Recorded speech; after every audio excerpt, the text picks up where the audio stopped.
A mid-Michigan community in disbelief tonight after a former priest in Lansing is charged with more than a handful of felonies. It's our top story at 11. Is off tonight. The Michigan Attorney General's office announced the charges today against 70-year-old David Rosenberg from DeWitt. He's a former priest for the Diocese of Lansing and is accused of stealing hundreds of thousands of dollars from retired Catholic priests. Our Josh Sanchez has been working this story for you today. He's here for you now with more on the charges and new reaction from the community. Josh?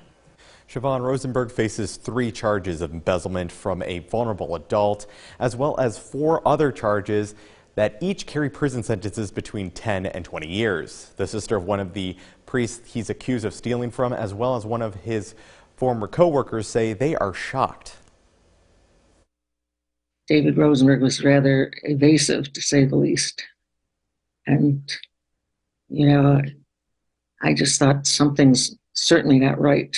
And then he would tell me, don't get your brother agitated. Joanne McCartan is the sister of retired priest Ben Warner. In 2018, he suffered a stroke, and it wasn't until a month later that she heard from now retired priest David Rosenberg. In the interim, he had taken over and changed a will and the healthcare proxy and the power of attorney. He was in total control then.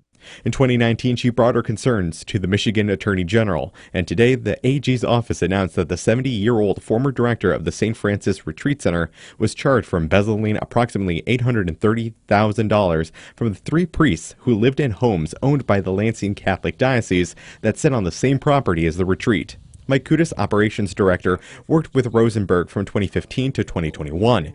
He says he was shocked to hear of the allegations. We certainly pray for him. We pray for the victims. And I think at this point, we let the legal process play out. Yeah. State officials say Rosenberg would put the money in the Rosenberg Family Corporation, which was later renamed to the nonprofit Faith First.